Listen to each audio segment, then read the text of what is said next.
ఏపీలో మత్స్యకారులను ప్రభుత్వాలు సరిగ్గా ఆదుకోవడం లేదని సిపిఐ రాష్ట్ర సహాయ కార్యదర్శి జేవీఎస్ సత్యనారాయణ ఆరోపించారు. విశాఖలో జరిగిన ఆంధ్రప్రదేశ్ మత్స్యకార సంఘం ద్వితీయ మహాసభల్లో ఆయన ముఖ్య అతిథిగా పాల్గొని మాట్లాడారు. ఈ సందర్భంగా మాట్లాడుతూ శ్రీకాకుళం నుంచి చిత్తూరు జిల్లా వరకు సుదూర తీర ప్రాంతం ఉన్నప్పటికీ మత్స్యకారులు ఇతర ప్రాంతాలకు వలస వెళ్లాల్సి వస్తోందని ఆవేదన వ్యక్తం చేశారు. అంతర్జాతీయ సరిహద్దులు దాటారన్న ఆరోపణలతో వందలాది మంది మత్స్యకారులు శ్రీలంక, పాకిస్తాన్ తదితర దేశాల జైళ్లలో మగ్గుతున్నారని ఆయన వాపోయారు. తీర ప్రాంతం 972 కిలోమీటర్లు అటు డొంకూరు నుంచి, శ్రీకాకుళం జిల్లా డొంకూరు నుంచి ఈరోజు తిరుపతి జిల్లా తడ అవతల వరకు ఉన్నటువంటి తీర ప్రాంతంలో 972 కిలోమీటర్ల తీర ప్రాంతంలో సముద్రంలోకి వేటకెళ్ళేటటువంటి మత్స్యకారులకి సరైన రక్షణ లేదు, సౌకర్యాలు లేవు.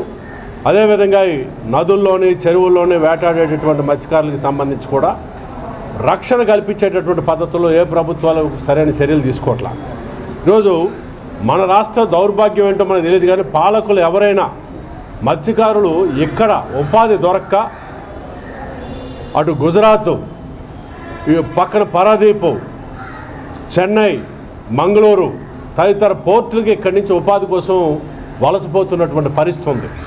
ఈ అంతర్జాతీయ జలాలు సరిహద్దులు దాటి వచ్చారని చెప్పిన అటు పాకిస్తాను, బంగ్లాదేశ్ లేకపోతే శ్రీలంక జైళ్లలోని వందలాది మంది మత్స్యకారులు అక్కడ జైల్లో మగ్గుతున్నటువంటి పరిస్థితులు. వీళ్ళందరూ కూడా ఆంధ్రప్రదేశ్కి చెందినటువంటి మత్స్యకారులే.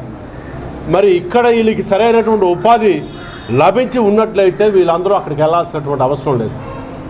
ఈ ప్రభుత్వాలు ఏవి కూడా, కేంద్ర ప్రభుత్వం కానీ రాష్ట్ర ప్రభుత్వం కానీ మన తీర ప్రాంతం, ఎంత పెద్ద తీర ప్రాంతం ఉన్నటువంటి చోట ఉపాధి కల్పించడంలో వైఫల్యం చెందడం వల్ల ఈరోజు మత్స్యకారుల జీవితాలన్నీ అగేమ గోచరంగా తయారయ్యాయి.